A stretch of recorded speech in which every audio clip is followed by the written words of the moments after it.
प्यारे बच्चों नमस्कार, जय हिंद, वंदे मातरम। स्वागत है आप सभी का गोल्डन पाठशाला 2.0 में। प्यारे बच्चों, आज की इस वीडियो में कक्षा 10 भूगोल चैप्टर नंबर 2 वन एवं वन्यजीव संसाधन, इस चैप्टर से संबंधित मोस्ट इम्पोर्टेंट ऑब्जेक्टिव क्वेश्चंस को हल करेंगे। साथ में उससे संबंधित जो भी नए प्रश्न बनने वाले हैं उन पर भी चर्चा करेंगे। तो आप सभी लोग वीडियो को लास्ट तक ज़रूर देखिएगा। साथ ही अपने दोस्तों के साथ वीडियो को ज़रूर एक बार शेयर कर दें और चैनल का सपोर्ट करें।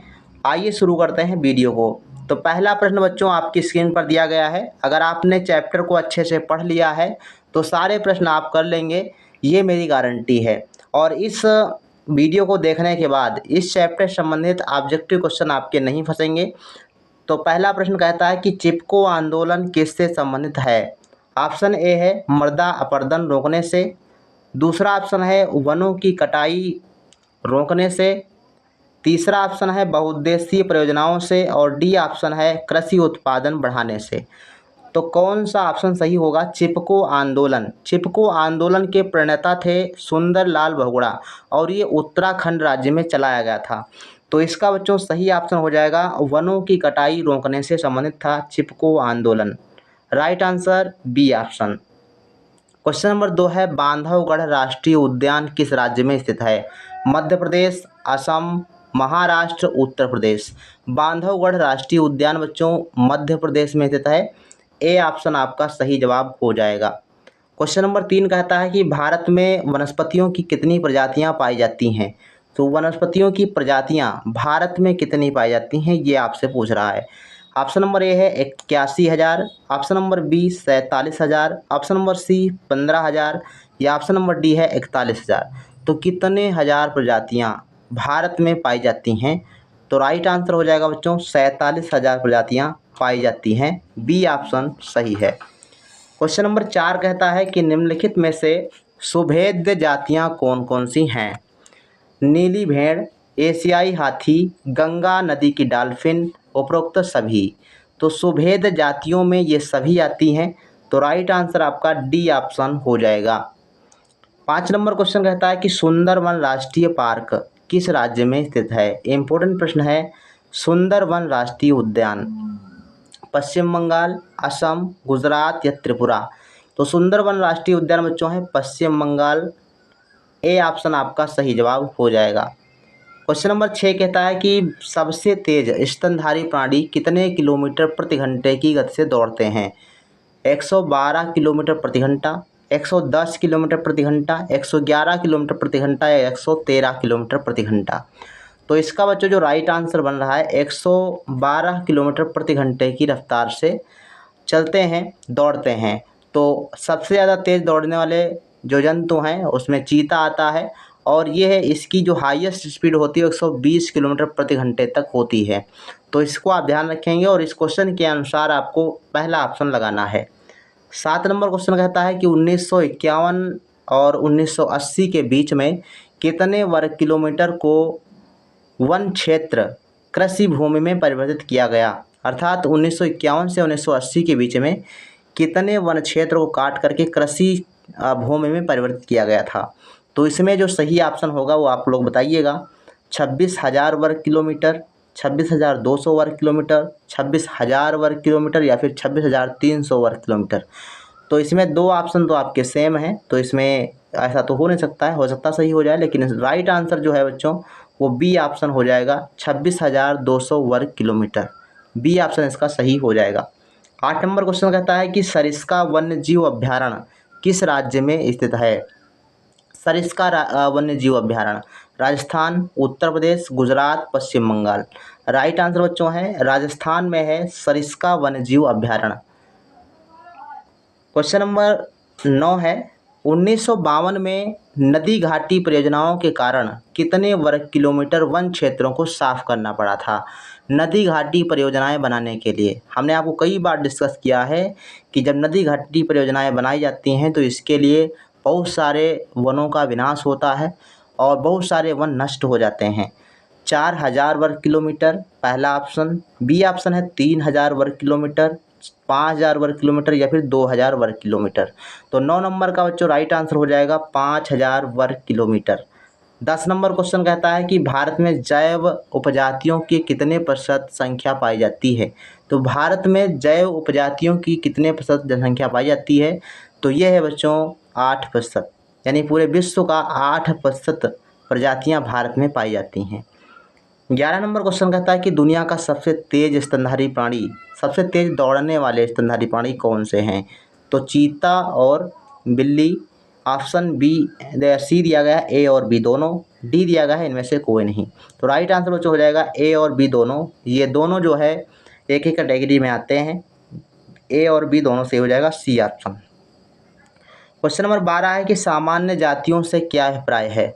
अब हमने कई प्रकार की प्रजातियों के बारे में डिस्कस किया था। तो सामान्य जातियों में कौन कौन से आते हैं या इसकी परिभाषा क्या है। ए ऑप्शन कहता है कि जिनकी संख्या जीवित रहने के लिए सामान्य मानी जाती है, वही सामान्य जातियां होती हैं। दूसरा ऑप्शन पढ़ लेते हैं कि जिनके लुप्त होने का खतरा बना हुआ हो। तो ऐसा तो हो नहीं सकता, ए और बी दोनों इनमें से कोई नहीं।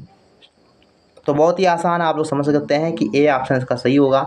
जिनकी संख्या जीवित रहने के लिए सामान्य होती है उन्हें सामान्य जातियों के अंतर्गत रखते हैं। जैसे कि हम बात कर लें गाय, भैंस और जो भी आप पालतू जानवर रखते हैं वो सभी सामान्य जातियों के अंतर्गत आते हैं। 13 नंबर क्वेश्चन कहता है कि एशियाई चीता और गुलाबी सिर वाली बतख किन उपजातियों में शामिल हैं। सामान्य जातियाँ, संकटग्रस्त जातियाँ, स्थानीय जातियाँ या लुप्त प्रजातियाँ। तो एशियाई चीता और गुलाबी सिर वाली जो बतख है उसको हम लुप्त जातियों के अंतर्गत रखते हैं। डी आंसर आपका सही जवाब हो जाएगा। 14 नंबर क्वेश्चन कहता है कि दक्षिण भारत में प्राकृतिक वनों की संख्या धीरे धीरे समाप्त किस कारण से हुई है। दक्षिण भारत में जो प्राकृतिक वन है वो धीरे धीरे खत्म हो रहे हैं, इसका कारण है सागवान एकल रोपण। इसमें आपका पहला ऑप्शन ही सही जवाब हो जाएगा, आप इसको याद कर लीजिए। 15 नंबर क्वेश्चन बच्चों कहता है कि किन किन परियोजनाओं से वनों को नुकसान हुआ है। चीड़ पाइन रोपण, हिमालयन ओक, बड़ी विकास परियोजनाएं, उपरोक्त सभी। तो इसका बच्चों जो सही आंसर है वो ए ऑप्शन हो जाएगा, चीड़ पाइन रोपण परियोजनाओं से। इसके बाद 16 नंबर क्वेश्चन कहता है कि निम्नलिखित में से कौन स्थानिक जाति का उदाहरण है, अर्थात एक स्थान पर पाई जाती हैं जनजातियाँ। तो एशियाई हाथी, निकोबारी कबूतर, हॉर्नबिल, एशियाई चीता। तो ये जो जनजाति है एशियाई चीता ये आपकी विलुप्त प्रजाति है। और निकोबारी कबूतर आपने पढ़ा होगा, बी ऑप्शन इसका सही जवाब हो जाएगा। जो स्थानीय जातियां होती हैं वो केवल एक ही सीमित क्षेत्र में पाई जाती हैं, जैसे निकोबारी कबूतर आपका हो गया, इसके अलावा मिथुन होता है ना। तो ये चीज़ें आपको ध्यान रखनी है। 17 नंबर क्वेश्चन है वन और बंजर भूमि जो सरकार, व्यक्तियों और समुदायों के स्वामित्व में होते हैं उन्हें क्या कहते हैं। वन हो गया, बंजर भूमि हो गई जो सरकार और व्यक्तियों तथा समुदायों के स्वामित्व में होते हैं उन्हें क्या कहते हैं। तो ऐसे क्षेत्रों को हम कहते हैं अवर्गीकृत वन। ठीक, डी ऑप्शन आपका सही जवाब हो जाएगा। 18 नंबर क्वेश्चन कहता है कि वन विभाग के अनुसार कुल वन क्षेत्र का 1/3 हिस्सा किस वन का है। तो वन विभाग के अनुसार ये 1/3 हिस्सा जो है वो रक्षित वनों का है। ए ऑप्शन आपका इसमें सही जवाब हो जाएगा। 19 नंबर क्वेश्चन कहता है कि संयुक्त वन प्रबंधन की 1988 में औपचारिक शुरुआत किस राज्य से हुई थी। केरल, झारखंड, उड़ीसा, मध्य प्रदेश। 1988 में औपचारिक शुरुआत हुई थी बच्चों उड़ीसा से। सी ऑप्शन आपका सही जवाब इसका हो जाएगा। 20 नंबर क्वेश्चन कहता है कि निम्नलिखित में से कौन सी सुभेद्य जातियां हैं। सुभेद्य कौन सी है ये बताना है। गंगा नदी की डॉल्फिन, हॉर्नबिल, मिथुन या फिर एशियाई चीता। तो इसमें देखो जो आपका मिथुन है वो आपका स्थानिक जाति हो गई, एशियाई चीता आपकी लुप्त जाति है और हॉर्नबिल जो है ये दुर्लभ प्रजाति में आती है। गंगा नदी की डॉल्फिन ये सुभेद्य जातियों में आती है। तो ए ऑप्शन आपका सही जवाब हो जाएगा। इसके बाद है 21 नंबर क्वेश्चन, निम्नलिखित में से कौन सी दुर्लभ जाति है। दुर्लभ जातियों में कौन सी आती है। कृंतक जिसको रोडेंट्स कहते हैं ये सामान्य जाति होती है। और भारतीय जंगली गधा ये कैसी है, तो ये संकटग्रस्त जाति के अंतर्गत आती हैं। नीली भेड़ जो है ये भी आपकी आ जाएगी सुभेद्य जातियों में। और हॉर्नबिल ये आपकी जो है दुर्लभ प्रजातियों में आती है। तो इसमें डी आंसर आपका सही जवाब हो जाएगा। 22 नंबर क्वेश्चन कहता है कि उड़ीसा और बिहार की जनजातियां शादी के दौरान किस वृक्ष की पूजा करती हैं। इमली और आम और नीम, पीपल और कदम, शीशम और कीकर। इमली और आम इन दो वृक्षों की पूजा होती है ए ऑप्शन आपका सही जवाब हो जाएगा। 23 नंबर क्वेश्चन कहता है कि बीज बचाओ आंदोलन क्या था। आपने बहुत पढ़ा होगा, चिपको आंदोलन, बीज बचाओ आंदोलन, एबिको आंदोलन, ठीक। तो ये सब आंदोलन संबंधित थे वृक्षों को बचाने के लिए या फसलों को बचाने के लिए। तो इसमें आपका जो राइट आंसर बच्चों हो जाएगा वो बी ऑप्शन हो जाएगा। टिहरी के किसानों द्वारा बिना रासायनिक खाद के फसलों का उत्पादन करने से संबंधित थी। B option is the right answer. 24 number question कहता है कि निम्न में से संकटग्रस्त जाति कौन सी है। तो संकटग्रस्त जाति कौन सी है। काला हिरण, गैंडा, शेर, मणिपुरी हिरन, उपरोक्त सभी। तो आप सभी को पता हो गया होगा, राइट आंसर हो जाएगा डी ऑप्शन उपरोक्त सभी। 25 नंबर क्वेश्चन कहता है कि स्टेट ऑफ फॉरेस्ट रिपोर्ट के अनुसार 1997 से सघन वनों के क्षेत्र में कितने किलोमीटर वृद्धि हुई है। 12,098 वर्ग किलोमीटर क्षेत्र में, या फिर 10,098 वर्ग किलोमीटर क्षेत्र में, या 11,098 वर्ग किलोमीटर क्षेत्र में, या फिर 13,098 वर्ग किलोमीटर। तो ये इसका जो राइट आंसर बच्चों है वो 10,098 वर्ग किलोमीटर क्षेत्र है। तो बी ऑप्शन आपका सही जवाब हो जाएगा। इसके बाद है 26 नंबर क्वेश्चन। उपनिवेश काल में, जब अंग्रेजों का शासन था, उपनिवेश काल में भारत में वनों का सबसे बड़ा नुकसान किस कारण से हुआ है। 9th का क्वेश्चन है, आपने अगर पढ़ा होगा तो ध्यान रखिएगा, ये क्वेश्चन आपको आता होगा। रेल लाइन, व्यवसाय, वाणिज्यिक वानिकी, उपरोक्त सभी। तो ये सभी कारण थे जिस कारण से वनों को काटा गया था। डी ऑप्शन सही जवाब हो जाएगा। क्वेश्चन नंबर 27 है, भारत में कितनी वनस्पति उपजातियां भारतीय मूल की हैं, अर्थात भारत में ही उत्पन्न हुई हैं। तो लगभग 15,000, लगभग 10,000, लगभग 12,000, या फिर लगभग 25,000। तो इसका राइट आंसर बच्चों है लगभग 15,000 जातियां जो हैं वो भारतीय मूल की हैं। 28 नंबर क्वेश्चन कहता है कि धरातलीय जल क्षेत्र कितने प्रतिशत प्रदूषित है, यानी कितने प्रतिशत जल जो है प्रदूषित है धरातलीय तल का। 50%, 40%, 70% या 90%। तो 70% जो है वो प्रदूषित जल है।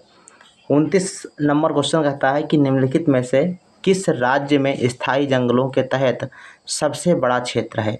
जम्मू और कश्मीर, मध्य प्रदेश, उत्तराखंड, महाराष्ट्र। तो सबसे ज़्यादा जो क्षेत्र है वो मध्य प्रदेश में पाया जाता है, जंगलों से घिरा हुआ। तो बी ऑप्शन सही जवाब है इसका। 30 नंबर क्वेश्चन कहता है कि भारत में जैव विविधता को कम करने वाले कारक कौन कौन से हैं। अब ऐसे प्रश्न जो है वो बहुत ही आसान होते हैं, थोड़ा सा सोच समझ के क्वेश्चन का आंसर दीजिएगा। जीव के आवास का विनाश, तो ये क्या है। अगर हम जीवों के आवास का विनाश करेंगे तो जैव विविधता खत्म हो जाएगी। जंगली जानवरों को मारना, पर्यावरण प्रदूषण, उपरोक्त सभी। तो ये तीनों कारण हैं कि जैव विविधता का ह्रास हो रहा है और कमी हो रही है उसमें। डी आंसर आपका सही जवाब हो जाएगा। 31 नंबर क्वेश्चन कहता है कि हिमाचल प्रदेश और अरुणाचल प्रदेश में कौन सी प्रजाति के पेड़ सूख गए हैं। चीड़ के पेड़, साल के वृक्ष, या फिर यव के वृक्ष, या इनमें से कोई नहीं। तो यव एक प्रकार की प्रजाति है जिसके पेड़ जो है सूख गए हैं। सी ऑप्शन सही है। 32 नंबर क्वेश्चन कहता है कि निम्नलिखित में से कौन भारत के वनों और वन्य जीव संसाधनों के प्रबंधन का प्रभारी होता है। ए ऑप्शन है विश्व वन्य जीव फाउंडेशन, बी ऑप्शन है भारतीय भूवैज्ञानिक सर्वेक्षण, सी ऑप्शन है वन विभाग, और डी ऑप्शन है गैर सरकारी संगठन। राइट आंसर बच्चों हो जाएगा आपका सी ऑप्शन, वन विभाग जो है वो भारत में वनों और वन्य जीव संसाधनों के प्रबंधन का प्रभारी होता है। 33 नंबर क्वेश्चन कहता है कि विश्व की बेहतरीन वन्यजीव परियोजना कौन सी है। तो आप सभी ने जो है इसका आंसर पता होगा आप सभी को। प्रोजेक्ट टाइगर, घड़ियाल, एशियाई शेर, या कश्मीरी हिरण। तो सबसे महत्वपूर्ण, सबसे अच्छी, बेहतरीन परियोजना थी प्रोजेक्ट टाइगर, जिसकी शुरुआत 1973 में की गई थी और टाइगर्स को जो है संरक्षण देने के लिए। तो प्रोजेक्ट टाइगर बहुत ही बेहतरीन परियोजना थी। इसके बाद है 34 नंबर क्वेश्चन, औषधीय पौधे कौन कौन से क्षेत्रों में पाए जाते हैं। हम जानते हैं जो औषधियाँ होती हैं ज़्यादातर पहाड़ी क्षेत्रों में पाई जाती हैं। तो हिमाचल प्रदेश ऑप्शन है, अरुणाचल प्रदेश ऑप्शन में दिया गया है। ए और बी दोनों है, इनमें से कोई नहीं। तो अरुणाचल प्रदेश और हिमाचल प्रदेश दोनों ही देखा जाए तो पहाड़ी क्षेत्र हैं। तो राइट आंसर आपका सी ऑप्शन हो जाएगा। 35 नंबर क्वेश्चन कहता है कि भारत में कितने प्रतिशत स्तनधारियों के लुप्त होने का खतरा है। 25%, 10%, 20% या 50%। राइट आंसर बच्चों हो जाएगा इसका 20%। जो जनजातियां हैं, ये स्तनधारी प्राणी हैं, उनको लुप्त होने का खतरा है। Right answer C option. 36 number question कहता है काला हिरण निम्नलिखित में से किस श्रेणी के जीवों का है। तो काला हिरण किस प्रकार की श्रेणी में आता है? संकटग्रस्त प्रजाति, दुर्लभ प्रजातियां, स्थानिक प्रजातियां, लुप्त प्रजातियां। तो काला हिरण जो है ये संकटग्रस्त प्रजातियों में आता है। ए ऑप्शन आपका सही हो जाएगा। 37 नंबर क्वेश्चन कहता है कि एशियाई चीता की जाति को भारत में कब लुप्त घोषित कर दिया गया था, यानी इस एशियाई चीता कब खत्म हो चुका था?